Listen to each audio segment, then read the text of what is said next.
What is good, friends, and welcome back. Today's video we will talk about the update 8.3 or reaction videos, and when I say we, it means that I will talk about this video and Fubar will give me a hand. So Jonathan, go ahead and say hello. Hello, everybody. What's up? It's a pleasure to be here.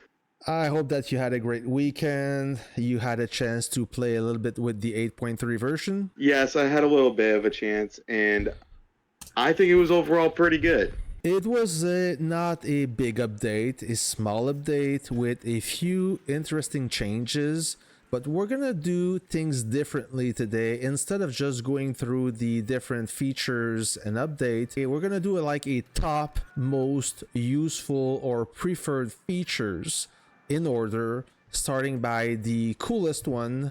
This is based on our opinion, but I think that most of you will agree with us. There's some interesting features to talk about. Without any further ado, the arms deal. So the arms deal, if you are unaware of this pack, in my opinion, I think that the arms deal is the best pack for the moderate spender, the small and moderate spender, the one who are under a budget and want the most for their money. It's a subscription based pack, meaning that you pay once per month and you get a lot of rewards, but you don't get them all at once. Every day you reap a little bit of reward, but when you add everything up, it's a big amount. All right. But what they changed, this is nothing new, but what they changed is they optimized it a little bit. A lot of you were complaining to Lilith that you were looking for more ways to obtain those city contribution badges, those badges that you need to upgrade past a certain level. You need those badges, and before all those features came to us, the only way to obtain badges was through doing your missions, and you could only do missions, a certain amount of mission, or a max amount of missions, or else you had to buy those packs in the gift shop, and they were not inexpensive, they were not cheap. So now there's a way to obtain those badges in a more economical way. All right, so the covered mission pack, nothing changed beside this slot here where you can choose your reward. If you would like wrenches, you pick wrenches. If you want city contribution badges, you can pick those, or the energy, as you always need some, but you can choose every day and switch this around depending of your liking. The same so I'm gonna claim it. There you go. And the other one, the arms deal, I talk about the covered mission pack, and the other one, the arms deal, it's the same thing, but since it's a cheaper pack, the reward is also smaller, but you still have the choice. All right, so you can have the wrenches, badges, energy, coupons, all that great stuff. Yes, I want to talk about this right now. I want to give you guys why this is so significant. The average player in the game usually scores around 1,000 contribution points, city contribution badges, each battle honors, and each week during there are the arms race and the battle honors. So let's do a numbers check right here. If you are using both of these deals right here, every 10 days you're going to get a total of 920 city contribution badges. That is a huge deal, because now at the end of the day, at the end of the month, you're going to have roughly 2,800 city contribution badges, maybe a little bit more. This is just a rough estimate right there. But also keep in mind that this gold you're saving right here, if you save your gold wisely, or you choose to use it in VIP, it's going to be a smart investment. You can actually take advantage of the lucky wheel, because it only takes about roughly 125k gold to do so, and you hit that mark with both these packs there, just passively logging in every day and collecting. Right. So these right here are huge. Yep, I like this pack a lot, and it's perfect if you like the game and you want to support the game. You don't have to spend a lot of money, and just with those packs alone, it makes a huge difference. So now with the update 8.3, we got two new officers. We're not going to go in depth with those two officers. There's plenty of content about that. However, we're going to go with the highlights. Now, there was a long awaited artillery howitzer officer that is specialized more toward the anti-tank gun. But Yeah. Maestro is actually the powerhouse of an officer, I think. He is. He reminds me a little bit about Argent Flame. I talked with a G27 members about him today. Like his last skill, once awakened, he will deal damage to multiple enemies. Coefficient 200 damage coefficient for 4 seconds, which is interesting. If you do not have Argent Flame and you do have a solid ATG, you may want to consider awaken this officer, since you can only put one offensive or one special or one defensive skill depending of how you're set up. You may not have a choice, but if you have a choice and you have a good ATG, I would go with this skill instead, that boosts penetration by 40%. But that's just me. Well, for me, right, all three of his skills are valuable to be brought to the max skill level. Now, the one that interests me the most, because I'm a helicopter user, is his second skill, because that is very valuable on a helicopter, where he does that extra pen damage, and he's also doing, I think, extra damage as well. But his third skill is a very unique shareable skill, which would, because it's a special skill, so it can be shared very easily. The other officer we're gonna talk about real quick is the new fighter officer, Nagarani. I mean, in the exclusive lounge, she is recommended to be paired with Darkwing. She reminds me a little bit of the skills of The Witcher. She's a more defensive oriented officer, meaning that her defensive skill is quite good. This one is quite interesting. It's an offensive one. It reminds me of the same skill of Lord of Order, where he gets an additional damage buff if the troop is under shield.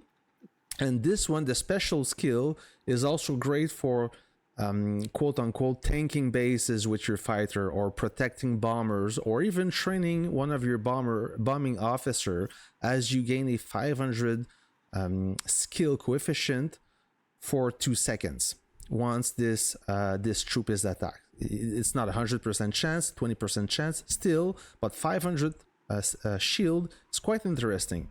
So I slightly disagree with you about Naragami and your correlation with her to Witcher. I actually think she's the exact polar opposite of Polar Phantom. Where Polar Phantom is offensive, she is defensive. And I think they actually, those two right there actually make a very good pairing, Polar Phantom and her, because of her skills. He's right there. Just because of he brings all the offensive skills to the table, she will bring all of the defensive skills, and you can use this like when you're trying to defend your artillery and you're getting overwhelmed by other enemy fighters. This can actually be very useful to stay in the fight a little bit longer. Kind of like a non-healing ability, but like a spanner kind of ordeal, because where he stacks grit, which increases the firepower of the unit. She is increasing the damage resist. And also, so that brings a little bit of a balance to the pairing. Right, it brings a balance. So you sacrifice a little bit of offensive power for more durability or more protection. The third features of 8.3 will be the Oracle event. As you know, the Paramount Cup will start in less than 2 weeks. And if you were not lucky enough to be part of the cup, fighting in the cup, you will be part of this cup as a spectator, and also to place your bet on your favorite team. In a nutshell, so if you remember, if you've been playing this game long enough, you remember that last year there was a football event where you could bet on your favorite team.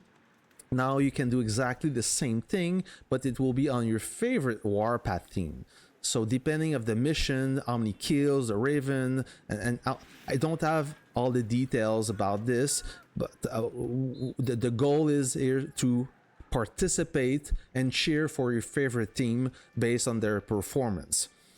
So you will have like a special currency tokens that you can obtain and place those bets in exchange of generous rewards. About that phase Oracle, we do know one of the rewards you can redeem with the tokens, which will be city contribution badges, and there's also wrenches on that list, and a bunch of other goodies that are going to be very valuable for the players. And like we said before, you can spectate that. But we actually forgot to mention something real quick. And with these two new officers, guys, you guys got to be careful about getting them to level 30. You might want to stop if you're on a budget. Stop right at 29 and forget about them until you can afford it. But once you hit level 30, you can trigger one of the most valuable packs in the game for $10 USD, which is the Indomitable Force pack. Fourth best feature, the red packets. So if you are wondering where are the red packets, friends, it's very simple. You open the chat, you press on the plus sign here, and you see the red packet. There you go. So these are the packets that you can send. I didn't try it yet. I am tempted to try it live, but I will not, as I don't want to screw up and send packets to the wrong person. Mind you, I like everyone here, but I just don't want to test it live and do a mistake. So basically, the minimum amount of packets you can send is 10, and the minimum total diamonds you can send is 990. Okay, so that's pretty much the equivalent of the $10 USD gift pack in terms of value. The packets, to be able to send them, you need to be VIP 14 and up, and to receive those packets, you need to be level 7 and up. So if you remember the Valentine's Day and previous event, you could send those packets, or the Chinese New Year, you could send those packets. Now you can send diamonds, not only goodies or upgrades, but you can send money. So there's a little economy feature about in this game now. Well, right there, that's going to be a very intricate thing, I feel, because the reason why the Lilith did not bring in the trade center right off the bat, or refused to do the Gold Plus Plus part exchange amongst Alliance members that I got when I pitched that idea, which was pretty much a part trading system amongst Alliance members and also friends, was because they were worried about people sending money and buying these parts. But now they kind of just went and did it anyway, and did this. I kind of look at them like they're slightly hypocritical, but this, I feel, would be a very good feature to help your friends out who might be short on buying a pack, and this will help everybody. Right.